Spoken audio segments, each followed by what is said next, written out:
এই রাষ্ট্রে ইতিহাস পড়লে মনে হবে যে আমার বাপ নাই, আমার দাদা নাই, নানা নাই, আমার ৭১ সালের ৯ মাসে আমি আসমান থেকে রাষ্ট্র আকারে নাজিল হয়েছি। আপনারা যারা মিস্টার বিন দেখেছেন দেখবেন শুরুটা হয় কিভাবে। হুট করে দেখবেন যে একটা চাঁদের আলো পড়ছে, হুট করে একটা আমির খান আইসা দুনিয়ার মধ্যে নাজিল হয়েছে। এই হলো মিস্টার বিন, এই হলো বাংলাদেশ জাতি। ওকে, জাতি এইভাবে হয় না। জাতি হইতে হইলে শত শত হাজার বছরের লড়াইয়ের গল্প লাগে। এবং আমার কাছে ভালো শুরুর জায়গাটা হচ্ছে যে we have started the conversation. এটাকে একটা টাবু করে রেখেছিল যে ভারতের যে ডমিনেন্ট গণমাধ্যম, যে দালাল বুদ্ধিজীবী, যে দালাল সাংবাদিক, যে দালাল নাগরিক সমাজ তৈরি হয়েছে গত 5 দশকে, এই টোটাল দালাল শ্রেণীটা হচ্ছে বাংলাদেশে একটা দালাল রাজনৈতিক বয়ান এবং দল তৈরি করেছে। এই দালালিটা ধসে পড়ে গেছে ওয়ালের, এই দালালদের ওয়ালটা ধসে গেছে জুলাই গণ অভ্যুত্থানের মধ্য দিয়ে। অতএব ফার্স্ট কনভারসেশন হচ্ছে যে আমরা রাষ্ট্র আকারে আমার থ্রেট পারসেপশনের জায়গা থেকে আমি ইন্ডিয়া কোশ্চেন কিভাবে রিজলভ করব।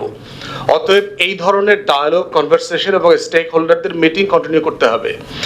দ্বিতীয়ত হচ্ছে মানে করণীয় জায়গাগুলো থেকে যে কি করবেন, ভাই জিজ্ঞেস করেছে যে বাধ্যতামূলক সামরিক প্রশিক্ষণের ব্যাপারে আমি 5 বছর আগে থেকে বলছি। এই সামরিক প্রশিক্ষণটা 6 মাস থেকে 2 বছর পর্যন্ত হওয়া উচিত এবং এটাকে শুধু আমাদের সীমান্ত রক্ষা করা না, আমাদের ডোমেস্টিক অনেক ইস্যুজে এটা হেল্প করবে। আমাদের ফ্লাড, আমাদের ডিজাস্টার, আমাদের management, traffic issues, civil disorder, lot of things তারা এটা ট্রেন্ড হবেন এবং তারা কাজ করবেন।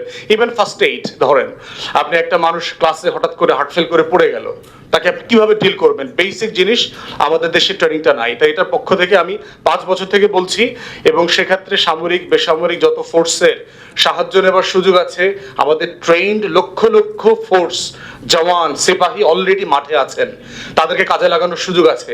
এবং আমি জানি ভাই যেটা রেফার করেছেন, হাজার হাজার ট্রেন ফোর্স বিনা পয়সায় নিজের গতর খেটে, নিজের টাকায়, নিজের শ্রমে এই রাষ্ট্রের জন্য খাটবেন এমন মানুষ আছেন। অতএব এখানে তৌহিদ ভাই আছেন, ওনার রেসপন্সিবিলিটি হচ্ছে টু আন্ডারটেক দ্য রেসপন্সিবিলিটিস, তাদেরকে ইউনিফাই করা, তাদেরকে এঙ্গেজ করা, কাজে লাগানো, আমার এই থ্রেডটাকে কিভাবে মোবিলাইজ করব। থার্ড হচ্ছে হিস্ট্রির সাথে কানেক্ট করাটা আমাদের জরুরি। ভারত প্রশ্ন রিল করতে গিয়ে সাকিব ভাই বলেছেন এই রাষ্ট্রে ইতিহাস পড়লে মনে হবে যে আমার বাপ নাই, আমার দাদা নাই, নানা নাই, আমার ৭১ সালের 9 মাসে আমি আসমান থেকে রাষ্ট্র আকারে নাজিল হয়েছি। আপনারা যারা মিস্টার বিন দেখেছেন দেখবেন শুরুটা হয় কিভাবে। হুট করে দেখবেন যে একটা চাঁদের আলো পড়ছে, হুট করে একটা আমির খান আইসা দুনিয়ার মধ্যে নাজিল হয়েছে। এই হলো মিস্টার বিন, এই হলো বাংলাদেশ জাতি। ওকে, জাতি এইভাবে হয় না। জাতি হইতে হইলে শত শত হাজার বছরের লড়াইয়ের গল্প লাগে। আমার সেই গল্প আছে, এটা জানানোটা হচ্ছে ইন্ডিয়া ডিসকোর্সের অংশ। ধন্যবাদ।